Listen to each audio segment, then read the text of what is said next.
नमस्कार दोस्तों, जय जोहार। मैं कौशल तिवारी और बीनिया संध्या में आपका स्वागत है। न तो छत्तीसगढ़ में माफियाओं का खेल रुकने का नाम ले रहा है और न ही भ्रष्टाचार ही थम रहा है।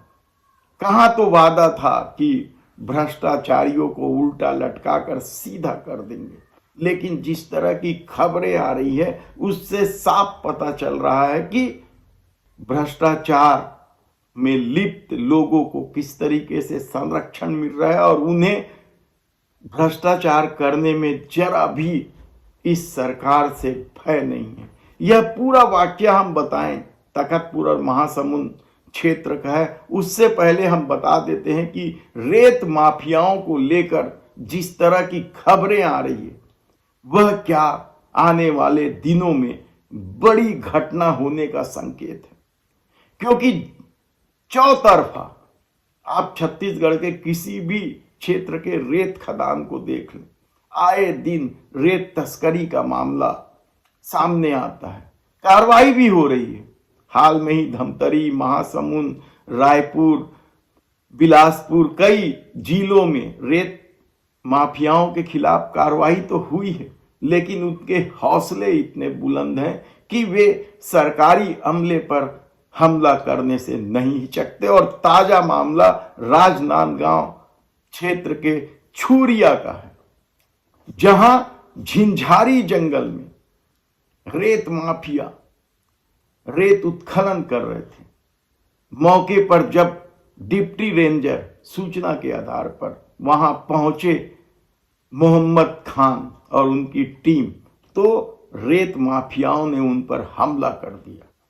दादागिरी और ताकत इतनी कि वे जो 3 ट्राली रेत भरे जा चुके थे उन्हें खाली करके ट्राली अपने साथ ले गए। यानी आप सोचिए कि किस तरीके से छत्तीसगढ़ में रेत माफियाओं के हौसले बुलंद हैं, किस तरीके से वे सरकारी अमले पर हमला कर रहे हैं। इस घटना की रिपोर्ट पुलिस थाने में लिखा दी गई है, लेकिन आरोपी अभी भी पकड़ से बाहर। यानी क्या हो रहा है इस शांत छत्तीसगढ़ में कहना कठिन है।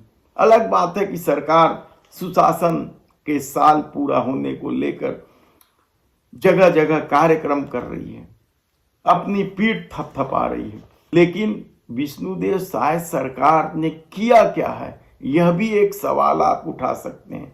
क्योंकि महतारी वंदन योजना और 3100 रुपए में धान खरीदी तो भारतीय जनता पार्टी के घोषणा पत्र में था और यह मोदी की गारंटी थी। तो फिर विष्णुदेव साय की क्या गारंटी, उन्होंने क्या किया, इसे लेकर अब सवाल पूछना क्या बेमानी हो गया है। लेकिन अब हम आपको बता रहे हैं भ्रष्टाचार किस तरीके से छत्तीसगढ़ में लिप्त है। लगातार एसीबी कार्रवाई कर रही है, कई लोगों को पकड़ी है, लेकिन पकड़ने का मतलब यह भी तो हो रहा है कि किस हद तक भ्रष्टाचार बढ़ गए हैं। ताजा मामला तखतपुर क्षेत्र का है, जहां के सीएमओ कन्हैया लाल निर्मलकर ने डीएमए फंड पर घपलेबाजी की। लगातार लोग शिकायत कर रहे थे और अब कहीं जाकर उन्हें निलंबित किया गया है। तो महासमुंद के भी सीएमओ टामसन रात्रे, उनके खिलाफ भी लगातार शिकायत हो रही थी, दबाव बनाया जा रहा था।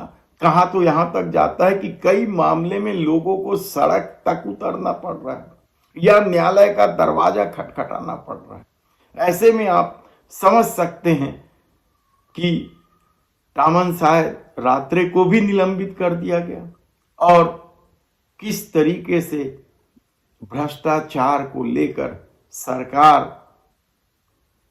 काम कर रही है और भ्रष्टाचार करने वालों में भय नहीं है।